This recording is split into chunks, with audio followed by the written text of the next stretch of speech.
함께 볼 말씀은요, 마태복음 26장 36절에서 45절까지 말씀 한번 같이 보도록 하겠습니다. 길지 않은 말씀이니까 제가 읽겠습니다. 여러분들 눈으로 따라오십시오. 마태복음 26장 36절에서 45절까지 말씀입니다. 이에 예수께서 제자들과 함께 겟세마네라 하는 곳에 이르러 제자들에게 이르시되 내가 저기 가서 기도할 동안에 너희는 여기 앉아 있으라 하시고 베드로와 세베대의 두 아들을 데리고 가실새 고민하고 슬퍼하사 이에 말씀하시되 내 마음이 심히 고민하여 죽게 되었으니 너희는 여기 머물러 나와 함께 깨어 있으라 하시고 조금 나아가사 얼굴을 땅에 대시고 엎드려 기도하여 가라사대 내 아버지여 만일 할만하시거든 이 잔을 내게서 지나가게 하옵소서. 그러나 나의 원대로 마옵시고 아버지의 원대로 하옵소서 하시고 제자들에게 오사 그 자는 것을 보시고 베드로에게 말씀하시되 너희가 나와 함께 한 시 동안도 이렇게 깨어 있을 수 없더냐? 시험에 들지 않게 깨어 있어 기도하라. 마음에는 원이로되 육신이 약하도다 하시고 다시 두 번째 나아가 기도하여 가라사대 내 아버지여 만일 내가 마시지 않고는 이 잔이 내게서 지나갈 수 없거든 아버지의 원대로 되기를 원하나이다 하시고 다시 오사 보신즉 저희가 자니 이는 저희 눈이 피곤함일러라. 또 저희를 두시고 나아가 세 번째 동일한 말씀으로 기도하신 후 이에 제자들에게 오사 이르시되 이제는 자고시라. 보라 때가 가까웠으니 인자가 죄인의 손에 팔리오느니라. 아멘. 오늘 이 본문 말씀을 가지고 우리 겟세마네 기도라는 제목으로 함께 말씀을 나눠보려고 합니다.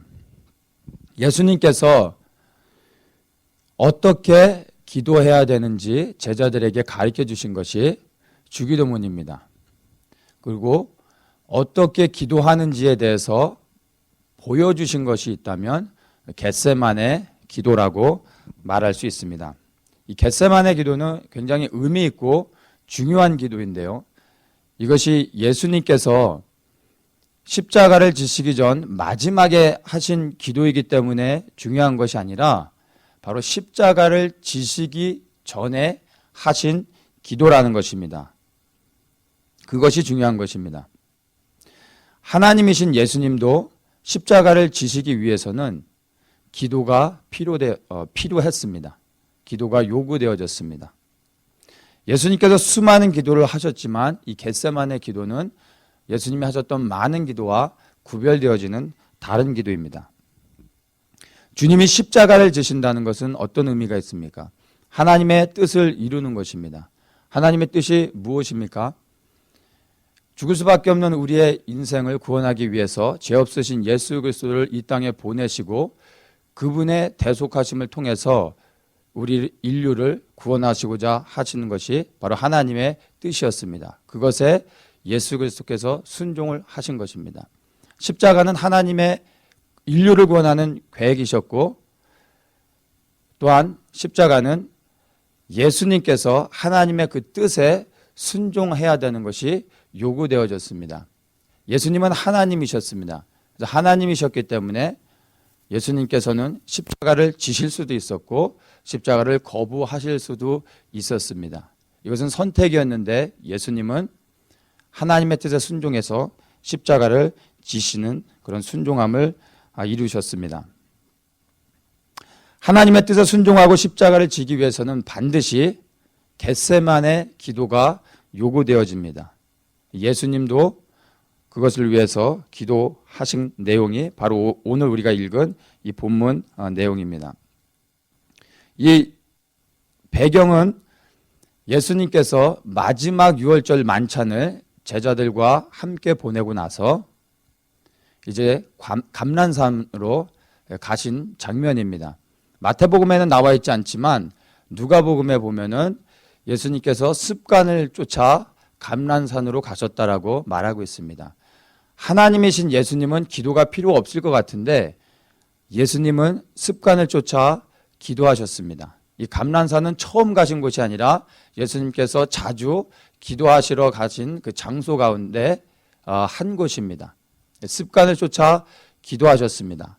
예수님조차도. 그렇다면 우리들에게는 얼마나 많은 기도가 더 요구되어지겠습니까? 여러분의 일상의 삶 속에 기도는 하나의 이벤트입니까? 아니면 삶 속의 일부분으로서 이 기도가 여러분의 삶 속에 중요한 한 부분이 되어져 있습니까?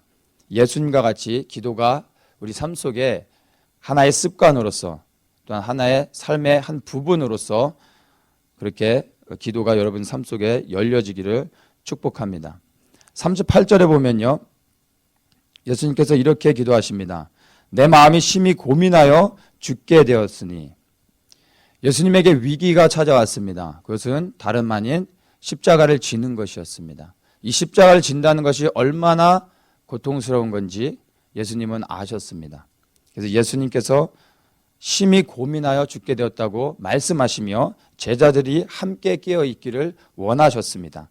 39절에 보면 얼굴을 땅에 대시고 엎드려 기도하였다고 성경이 기록하고 있습니다. 이 모습은 바로 예수님의 기도가 얼마나 간절하고 정말 애절했는지를 보여주는 부분인 것입니다. 계속해서 예수님이 기도하십니다. 내 아버지여, 만일 할만하시거든 이 잔을 내게서 지나가게 하옵소서. 이것이 예수님의 기도였습니다. 예수님은 이렇게 기도하셨습니다. 할 수만 있다면 이 잔이 내게서 지나가게 하시옵소서. 이것은 무엇입니까? 십자가를 지는 것을 할 수만 있다면 예수님은 피하고 싶으셨습니다. 그러나 예수님의 기도는 여기서 끝나지 않습니다. 그러나 나의 원대로 마옵시고 아버지의 원대로 하옵소서. 이것이 예수님의 기도의 전부입니다. 겟세마네 기도의 핵심은 바로 39절 이 말씀에 있습니다. 나의 원대로 마옵시고 아버지의 원대로 하옵소서. 예수님의 원함은 무엇이었습니까? 십자가를 지지 않는 것입니다. 할 수만 있다면 예수님도 십자가를 피하고 싶었습니다. 그런데 예수님의 원함은 십자가를 지질 않는 거였지만 예수님의 뜻은 하나님의 뜻에 순종해서 아버지의 뜻이 이루어지길 원합니다라고 기도하신 것이 바로 예수님의 기도요, 겟세마네 기도의 핵심 내용인 것입니다. 로마 시대 십자가 처형은 가장 극악한 죄를 저지른 죄인에게 주는 처벌이었습니다. 훗날에 이 십자가 처형이 너무나 잔인해서 로마에서조차 이 십자가 처형을 폐지시켰습니다. 그럴 정도로 잔인한 처형이 바로 이 십자가 처형인 것을 우리는 알고 있습니다. 그리고 예수님께서 우리의 영화를 통해서 예수님이 당하셨던 그 십자가의 고통이 얼마나 끔찍한 것인지 우리는 보았습니다. 예수님은 이 십자가를 지기 원치 않으셨습니다. 그런데 우리가 생각하는 것처럼 단순히 십자가에서 받는 그 고통이 너무나 힘들고 감당하기 어려워서 예수님이 십자가를 부인하거나 그 십자가 지는 것을 이렇게 피하고 싶었던 것이 아니라 예수님의 본질적인 그 이유는, 십자가를 거부하고자 했던 예수님의 본질적인 이유는 육체적인 고통이나 어떤 받을 수모나 이런 것들이 아니었습니다. 예수님은 하나님이십니다. 하나님 아버지와 예수 그리스도 그리고 성령 하나님, 이 세 분은 단 한순간도 분리된 적이 없었습니다. 물질 세계가 창조되어지고 시간이 시작되어지기 이전부터, 태초 이전부터 하나님과 예수님은 늘 함께 계셨습니다. 단 한순간도 그분들은 분리되어 본 적이 없습니다. 너무 서로를 사랑하셨고 서로를 존중하며 서로를 아껴주며 항상 연합하셨습니다. 그런데 이 십자가를 진다는 것은 하나님으로부터 예수님이 분리되어져야 되는 것입니다. 예수님에게 있어서 가장 큰 고통은 십자가에서 매달려 죽는 그 고통이 아니라 하나님으로부터 거절당하고 버림받아서 분리되어지는 것이 예수님에게는 견딜 수 없는 가장 큰 고통이었습니다. 그래서 할 수만 있다면 그 십자가를 거부하고 싶었습니다. 그것이 하나님의 뜻임에도 불구하고. 그래서 예수님이 그 마음에 이렇게 기도하셨습니다. 그러나 예수님은 겟세마네 기도를 통해서 39절에 우리가 본 것처럼 예수님의 기도는 이렇게 마칩니다. 나의 원대로 마옵시고 아버지의 원대로 하옵소서. 하나님과 분리되는 그 끔찍한 고통을 견딜 수 없지만 그것이 하나님의 뜻이라면 하나님의 뜻이 이루어지길 원합니다. 이것이 예수님이 겟세마네에서 고백한 예수님의 기도인 것입니다. 누가복음 22장 44절에 보면 예수님이 이때 기도했던 그 간절함들과 그 상황들이 조금 더 자세하게 묘사되어져 있습니다. 예수께서 힘쓰고 애써 더욱 간절히 기도하시니 땀이 땅에 떨어지는 핏방울 같이 되더라. 겟세마네에서 예수님이 하나님의 뜻에 자신의 뜻을 꺾고 순종하신 이 기도는 그냥 편안하게 묵상하며 드린 그런 기도가 아닙니다. 그냥 나름 소리 지르면서 부르짖었던 그런 기도도 아닙니다. 누가복음 22장 44절의 말씀처럼 땀이 피가 되도록 하신 기도의 결과였던 것입니다. 의학적으로 너무 고통스러우면 몸에서 피가 나온답니다. 이 피를 토하는 것, 그리고 땀 속에 피가 섞여서 나오는 것이 가능하다고 합니다. 이 말씀 그대로 땀이 핏방울이 되도록 예수님이 기도하셨는데 이것은 얼마나 예수님이 정말로 고통 가운데 자신의 뜻을 꺾고 하나님의 뜻에 순종을 이루셨는지를 이 말씀을 통해서 보여주신 것입니다. 땀방울이 핏방울이 되도록 드린 기도의 결국 나의 원대로 마옵시고 아버지의 원대로 하옵소서. 이것이 겟세마네 기도의 승리였던 것입니다.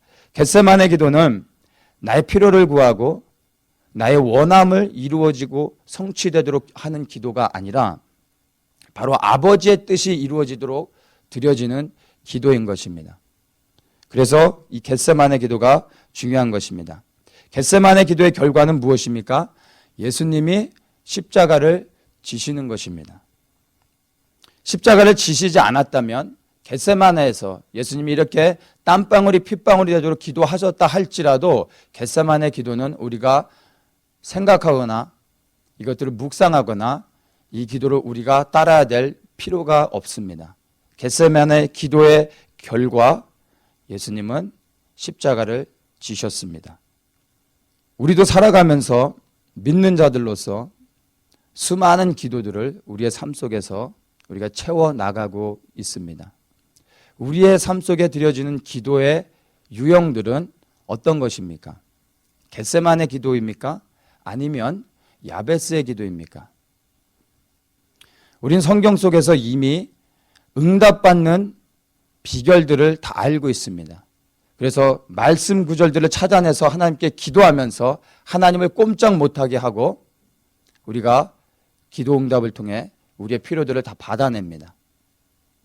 우리 삶 속에 풍성한 야베스의 기도들로 응답받는 기도들로 축복받는 기도들로 우리의 삶을 채웁니다.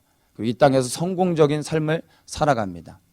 그러나 우리가 겟세마네 기도에 실패한다면 우리가 이 땅에서 응답받는 수많은 기도들을 누리고 살았다 할지라도 육신을 벗고 난 후에 우리의 영혼은 영원한 지옥에서 고통받으며 보낼 수 있습니다.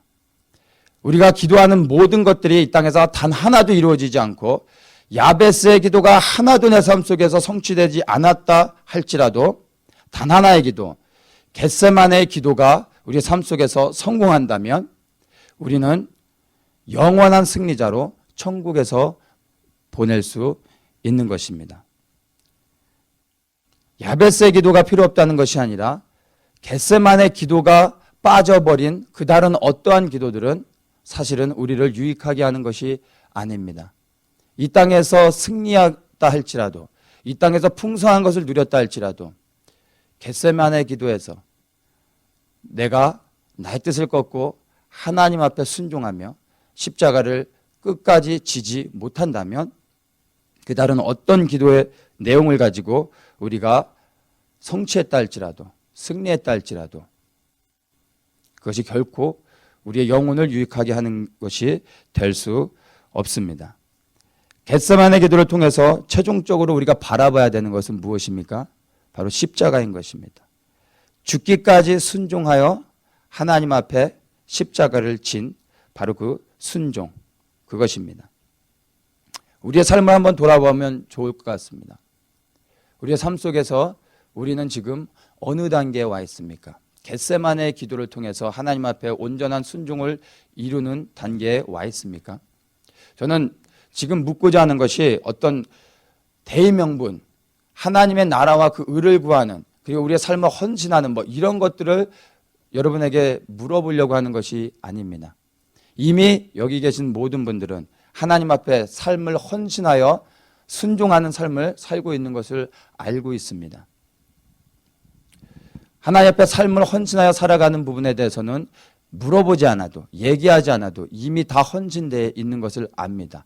하나님 앞에 헌신된 우리의 삶의 모습들은 정말 비장하기까지 하고 전투적인 모습이고 또 용맹스럽기까지 합니다. 그런 모습들은 너무나 귀한 것입니다. 그런데 제가 여러분들에게 이 시간을 통해서 묻고 싶은 것은 외형적으로 드러난 대의 명분으로서 하나님 앞에 순종하고 헌신하는 우리의 삶의 모습이 아닌 우리가 인식하지 못하고 있는 우리 삶의 지극히 일상 속의 우리의 평범한 모습들, 사역과 섬김과 헌신과 상관이 없는 것처럼 보여지는 우리의 지극히 개인적인 삶의 모습 속에서 우리의 삶의 태도들 어떤 것인지 그것을 한번 우리가 발견해 봤으면 좋을 것 같습니다. 하나님 앞에는 너무나 헌신적이고 그리고 자기를 희생하며 순종하는 삶을 살고 있음에도 불구하고 개인의 삶 속에 들어가서는 너무나 자기중심적이고 이기적인 삶을 살고 있지 않은지 정직하게 한번 돌아보면 좋을 것 같습니다. 저는 결혼을 하고 나서 이제 사랑하는 아내와 결혼을 했으니까 결혼하고 나면 정말 행복한 것만 남을 줄 알았어요. 정말 행복할 줄만 알았어요. 근데 결혼하자마자 결혼하기 전에 볼 수 없었던 것들을 보게 되니까 생각했던 것보다 행복하지가 않더라고요. 결혼하는 순간부터 심각한 문제들이 생겨났습니다. 저는 치약을 짤 때 밑에서부터 짭니다. 단 한 번도 저는 중간에 눌러서 짜본 적이 없습니다. 그리고 저는 치약을 쓰고 나면 반드시 뚜껑을 닫습니다. 근데 우리 아내는 아무데나 눌러 짜더라고요. 그리고 뚜껑을 절대 안 닫습니다. 제가 그게 너무 불편하고 힘들어서 제 아내한테 얘기를 했어요. 밑에서부터 짤 것. 쓰고 나면 반드시 뚜껑을 닫을 것. 결혼한 지 10년이 훨씬 넘었지만 저희 아내는 여전히 뚜껑도 안 닫고 아무데나 눌러 짭니다. 저는 수건을 쓰고 나면 걸어 놓을 때 쫙 펴서 끝과 끝, 수건의 끝을 정렬시킵니다. 각을 잡고 정렬을 시키는 것이 저한테는 굉장히 중요합니다. 제가 군대 가서도 각을 잡고 이렇게 정렬시켜서 라인을 이런 거 저한테 너무 쉬웠어요. 왜 그게 삶이었기 때문에. 근데 저희 아내는 수건을 말 그대로 그냥 안 떨어지면 되는 거예요. 그냥 걸어 놓더라고요. 수건 끝과 끝이 안 맞는 거예요. 이게 구겨져 있는데 구겨져 있으면 이게 젖은 수건이 마르지가 않잖아요. 이게 펴놔야지 빨리 마르는데 제가 교육을 시켰습니다. 걸어서 끝과 끝을 맞추고 좌우로 잡아당겨서 수건을 피라고. 지금도 그냥 걸어놓으면 끝입니다. 근데 더 힘들었던 것은 이 휴지였습니다. 저는 두루마리 휴지를 꽂을 때 이렇게 풀려 나오는 부분이 바깥으로 나오게 해서 반드시 꽂습니다. 그래야 이렇게 쓸 때 편해요. 이렇게 바로 잡을 수 있고. 저는 한 번도 그게 벽 쪽을 향하게 넣어본 적이 없어요. 근데 제 아내는 휴지가 안쪽으로 풀어지게 걸어 놓는데 이게 벽에 닿잖아요. 그러면 어떨 때는 정전기가 일어나서 휴지가 딱 달라붙어 있어요. 그러면 이거를 벽을 긁으면서 휴지를 잡아야 돼요. 이 얼마나 불편합니까? 제가 이거는 고치라고 제가 얘기를 했어요. 그랬더니 다음에 와이프가 그 말을 듣더라고요. 그래서 제가 이제 사람이 되는구나. 그래서 이렇게 고맙게 생각을 했는데 어느 날 보니까 다시 또 안으로 집어넣는 거예요. 그래서 제가 가만히 보니까 저를 더 분노하게 만들었던 것은 일관되게 안으로 계속 넣든지, 근데 그게 아니라 그냥 휴지를 잡고서 방향과 상관없이 그냥 꽂히는 대로 그냥 넣는 거예요. 그러다 보면 어떨 때는 밖으로 나오고 어떨 때는 안으로 들어가고, 그냥 하나를 정해서 안이든 바깥이든 일관되게 해야지. 이거는 뭐 아무 생각 없이 그냥 이렇게 냈다 저렇게 했다가 저를 더 혼란하게 하는데 제가 더 기분이 나쁘더라고요. 제가 얘기를 했는데도 불구하고 여전히 저희 아내는 손에 잡히는 대로 집어넣으면 끝입니다. 이런 것들이 저한테는 굉장히 힘들었어요. 결혼 초기에 저희는 결혼하자마자 이러한 문제들로 인해서 정말로 심각한 위기를 겪었습니다. 그런데 시간이 지나면서 복음의 은혜죠. 제가 진리를 경험하고 점점 누리면서 진리를 알지니 진리가 너희를 자유케 하리라 하신 이 말씀을 제가 삶 속에서 체험하기 시작했습니다. 정말 진리는 우리를 자유케 하는 능력이 있습니다. 제가 진리를 점점 누리면서 어느 날부터 저도 모르게 이런 것들로부터 자유하는 저의 모습을 발견하게 되었습니다. 진리는 정말 능력이 있습니다. 이러한 것들이 본질의 문제가 아니었다는 것을 알게 됐습니다. 오늘 우리가 살아가는 우리의 시대는 본질이 아닌 비본질의 문제에 너무나 집중하는 것들이 있습니다. 지금 우리에게 그럴 시간들이 없습니다. 본질의 문제가 아니라면 괜찮은 거예요. 이래도 되고 저래도 괜찮은 거예요. 한번 생각해 보십시오. 제가 이것들을 깨닫고 나서 다시 모든 상황들을 보는데 변한 것은 아무도 없습니다. 저도 변하지 않았고 아내도 변한 것이 없습니다. 그런데 저희에겐 더 이상 그런 것들이 문제가 되지 않더라고요. 저는 여전히 치약을 밑에서부터 짭니다. 저희 아내는 막 눌러 짭니다. 뚜껑을 절대 안 닫습니다. 근데 좋은 거는 저 치약을 쓸 때는 뚜껑이 열려 있으니까 그건 좋더라고요. 쓰고 나면 저는 아직도 반드시 뚜껑을 닫습니다. 휴지가 안으로 들어가 있으면 저는 휴지를 쓸 때 다시 그걸 빼서 바깥으로 빼놓습니다. 볼 때마다 저는 계속 그렇게 합니다. 앞으로도 계속 그렇게 할 겁니다. 아내가 어떻게 집어넣든 간에. 수건은 여전히 안 펴져 있지만 저는 늘 수건을 지나가면서 구겨져 있고 라인이 안 맞으면 펴놓습니다. 근데 며칠 전에 우리 셀라가 이 수건을 닦는 걸 봤는데 저희 방에 와가지고 이제 세수를 하고 벽에 걸려있는 수건으로 안 가고 빨래통으로 가는 거예요. 빨래통에 빨래가 가득 차 있었고 그 위에 젖은 수건이 이렇게 빨래통에 들어가 있었는데 글로 가더니 얼굴을 빨래통에다 푹 쳐박고서 좌우로 막 얼굴을 흔들고 그리고 가더라고요. 그래서 저렇게도 얼굴을 닦는구나. 손을 안 대고 닦는 거죠. 그래서 제가 깨달은 것은 수건의 목적은 닦는 겁니다. 물기를 닦으면 되는 거야. 닦고 가더라고요.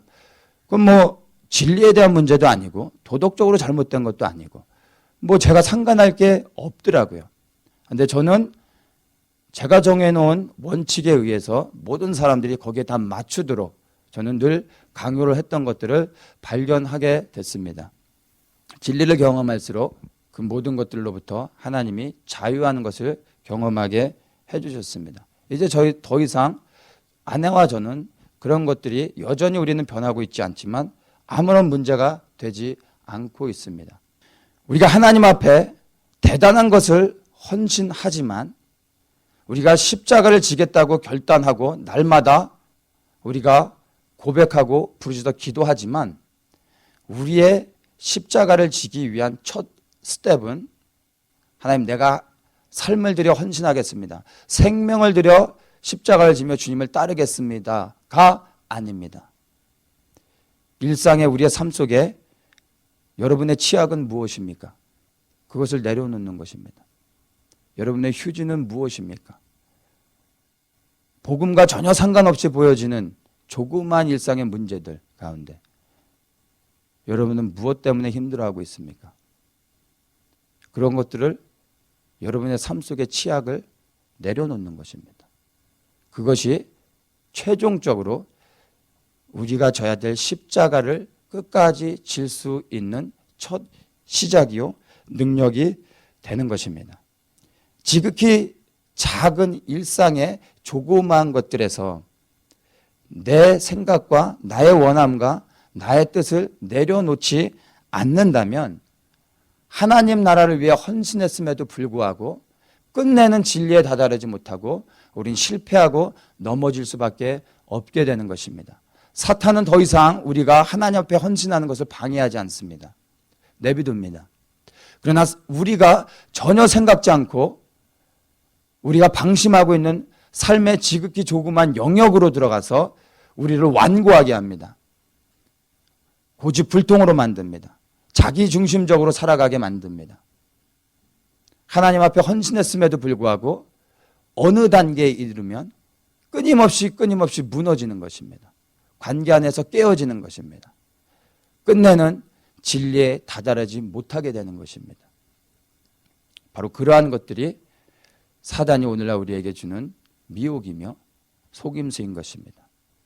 대단한 대의 명분을 내세우며 하나님 앞에 헌신하기 이전에 우리 삶의 지극히 작은 조그마한 것들 가운데 내가 아직도 나의 뜻과 나의 원함만을 주장하고 있는 것은 어떤 건지 돌아봤으면 좋겠습니다.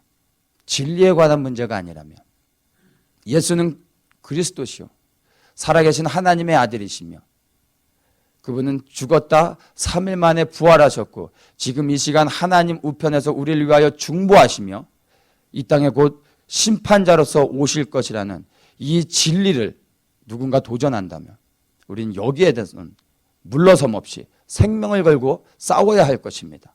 그러나 이 진리가 문제가 아니라면 단순히 휴지를 이쪽으로 거냐 저쪽으로 거냐 하는 문제라면 이래도 되고 저래도 괜찮은 것입니다.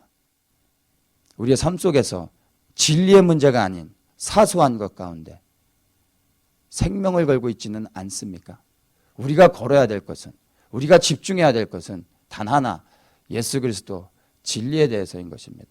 그 외 다른 모든 것들은 원하는 대로 되지 않는다 할지라도 한번 여러분 그것들을 내려놓고 한번 용납해보고 품어주고 인정해줘보고 그리고 서로 한번 기회를 주고 존중해 줘보는 것입니다. 진리가 우리 안에 있으면 이런 것들이 자유해질 수 있을 것이라고 저는 믿습니다. 진리와 또 도덕적인 문제가 아니라면 나의 뜻과 나의 생각, 나의 주장하는 모든 것들이 이루어지지 않아도 되는 것입니다. 한번 그것들을 내려놔 보는 것입니다.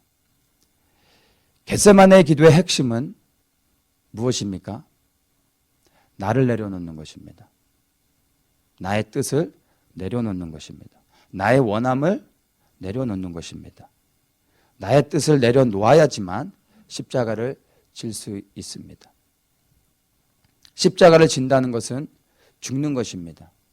우리는 살아서 우리의 십자가를 지고 주님을 쫓으려고 합니다. 그리고 이를 악물고 십자가를 지고 주님을 쫓으려고 합니다. 십자가는 그렇게 지는 것이 아닙니다. 예수님은 겟세마네의 기도를 통해서 이미 죽으셨습니다. 자신의 뜻을 꺾으셨습니다. 죽으신 것입니다. 겟세마네 기도를 통해 이미 예수님은 죽으셨기 때문에 십자가를 지실 수 있으셨습니다. 그런데 우리는 여전히 살아서 십자가를 지려고 하고 있지 않습니까? 겟세마네 기도를 통해서 여러분 안녕히 돌아가십시오. 죽는 것입니다. 그러면 이제 우리는 살 수 있는 것입니다.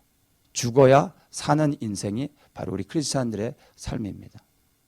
육신의 소욕이 겟세마네 기도를 통해 죽는 것입니다. 그러면 영이 우리의 영혼이 사는 것입니다. 내가 죽어야 성령님이 우리 심령 가운데 마음 가운데 오셔서 그분의 뜻을 이루실 수 있는 것입니다. 겟세마네 기도를 통해서 살아있는 나의 자아를, 내 육신의 소욕을, 나의 원함들을 죽이시기 원합니다. 그리고 그 죽은 모습을 통해서 우리 성령 하나님이 부활의 능력으로 우리를 새롭게 변화시키셔서 끝내는 우리가 십자가를 지고 주님이 원하시는 그 길을 걸어갈 수 있는 축복들이 우리의 삶 속에 임하기를 예수님의 이름으로 축복합니다. 우리 시간 한번 같이 기도하겠습니다.